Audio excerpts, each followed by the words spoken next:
Hello everybody, this is hour 25. I'm Sarah Scott and I'm here with Janet Osalak, and we're here today to have a look at Perseus under PhiloLogic.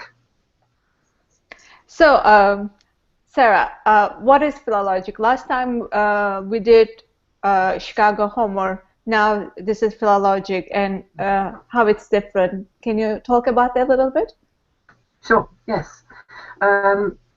I think some people will be familiar with Perseus, which has a lot of texts, a lot of ancient Greek texts, also Latin and other languages, but we're concentrating on the Greek. And unlike Chicago Homer, which just has the Homeric and Hesiod and early epic poetry, PhiloLogic gives us some additional search tools to look at the texts that are on Perseus. So Perseus has its own search capabilities, as we know, and we've also looked at Anachron has done a video demonstration for us on the search available on Perseus. PhiloLogic just adds some additional search tools, and so we'll just be having a look a little bit at some of the things you can do with it and just how it works. It's got good help on it, but sometimes it's nice to just see a little demonstration. And as before, we've done a little guided step-by-step example that people can follow themselves, and it's got screenshots so you can see it close up. So if anybody can't quite follow what we're doing, they can actually try it out for themselves. Okay. Great. Yes. Okay, so I'm just going to screen share and go to the website. So just hold on a sec while I do that.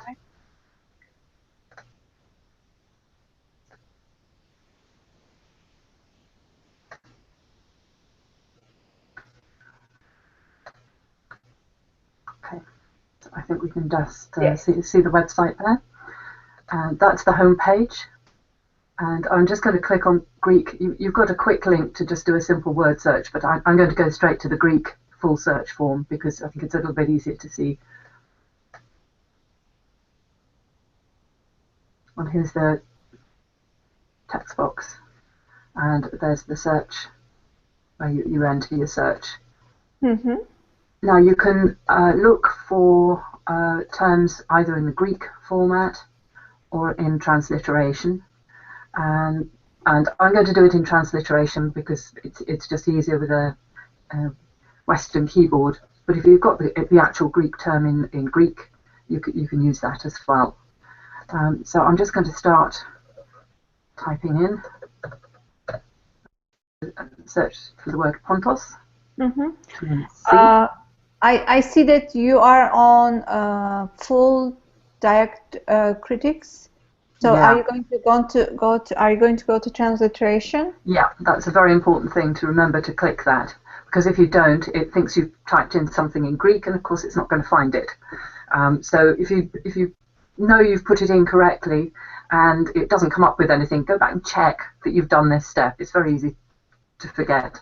I do it all the time. So there we are. So there's the word pontos, and in transliteration, and we can just do a quick search, or we can choose to restrict it by author.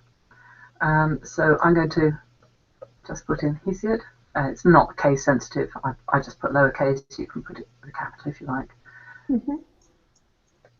And then just click search the text.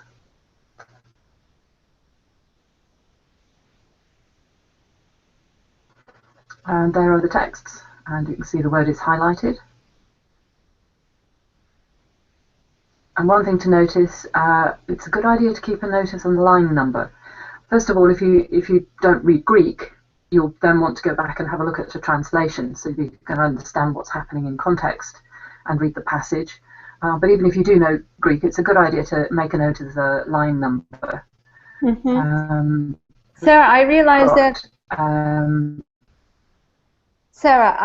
that the first two have the same line numbers, but Pontos appears different places. So when it says line 105, what does that mean?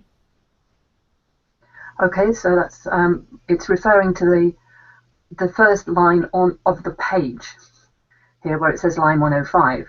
So particularly, it's broken up into like separate pages or cards. And so that's the first line number of the page. And that's why you need to note what the actual line number is. Here you can actually see there's line 110 here. So we know this one is in line 109 and this one is in line 107. Okay. Okay, thank you. Similarly, this one starts line 675, but this particular example is going to be in line 678. So just go and have a look at that one. If you, whoops, okay, well there's a good example of something you can do. I accidentally clicked on the word here, periake, and it's come up with a little window that shows us what that word means. I was going to demonstrate that, so there you go, I did it by accident, but that it's easy. You can click on any word and see what it actually means. And here its meaning is to ring around or re-echo, and it helpfully tells us that it's most likely the imperfect, active, indicative, third person singular. And since pontos is in the nominative, it probably that's probably the referring to what the sea is doing, which makes sense. It's a re-echoing. If you click on this line number here at the top, which is, as we said, is the beginning of the page, then we can see the whole passage.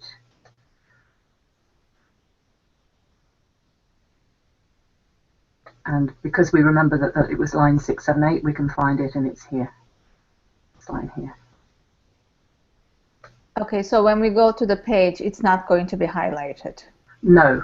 Another good reason to keep a note of the line number. But you can read the whole passage. If you read Greek, you can see the whole thing, or if you want to maybe copy a chunk of it and compare it to a passage in English translation, that can be a useful thing. If you're wanting to go from one page to the next, you would click these to go back or go forward. That's to the next page, but it's not to the next instance of your search. What you'd need to do is click on the back button in your browser, and that will take you back to your search results. Now, all of these, as you see, have got the word pontos in the nominative. But supposing you wanted to find everywhere that pontos appears, whether it's nominative or accusative or plural or whatever, there's one more thing that you need to do on this search. You would put in the word lemma and then a colon. And what that means is it's going to find all instances, no matter what case it's in, or in the case of a verb, what conjugation. So we can try that search again with lemma, colon, pontos, no spaces, and search.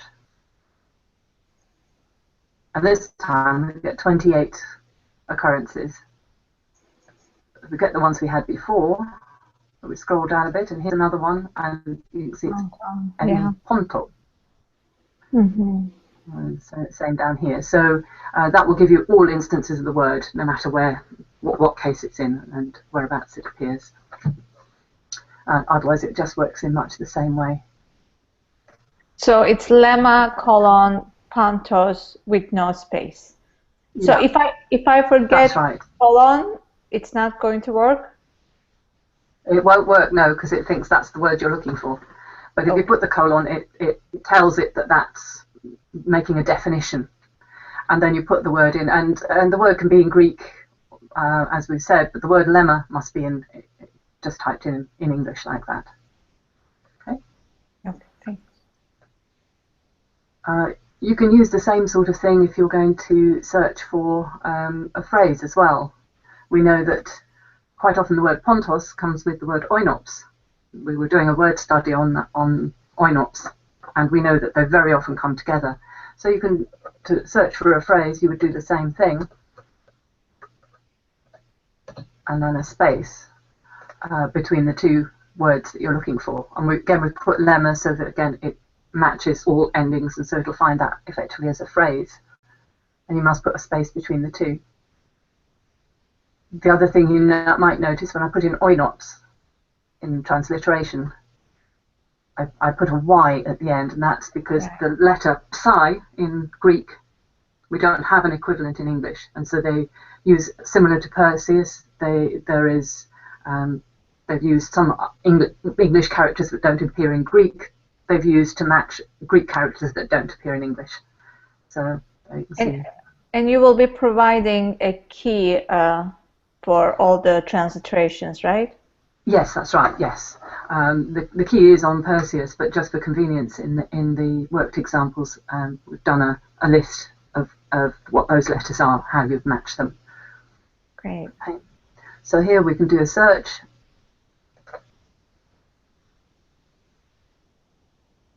And here we see it comes up twice in Hesiod, and there's the phrase oinopi ponto and es oinopa ponton. Again, you can see the different endings, but it's found them as a phrase. So if I want to search more than Hesiod, I simply go and write another author, or just say all, or don't put any author's name, and it will go to all the texts? That's right, yes. So without an author, we'll have a look and we'll see where it appears. And there's 22 occurrences. And scroll down, and we've got Homer, Odyssey, and Iliad.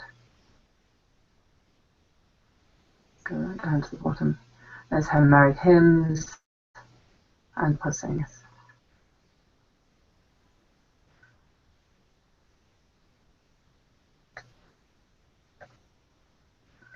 I'll show you one more thing that you can do. Back to just Pontos and all authors.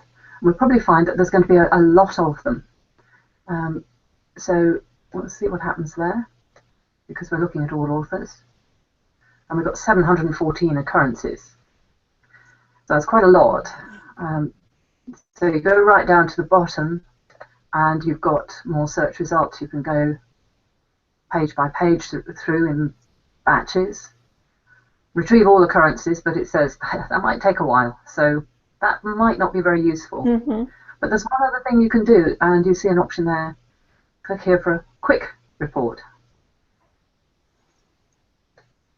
And quick, KWIC, stands for keyword in context. And we'll go and have a look at see what that looks like.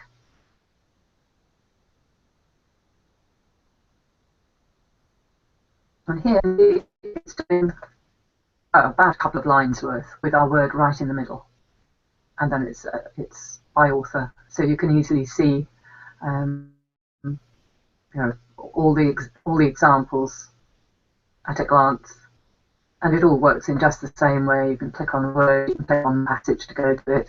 Again, that's the first line of the page, and so that makes it a little bit easier.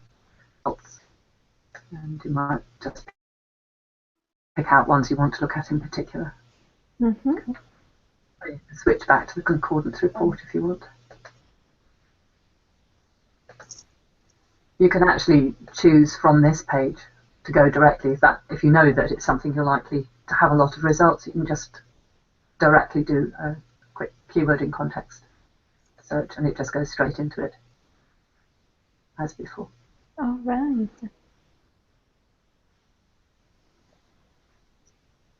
Okay.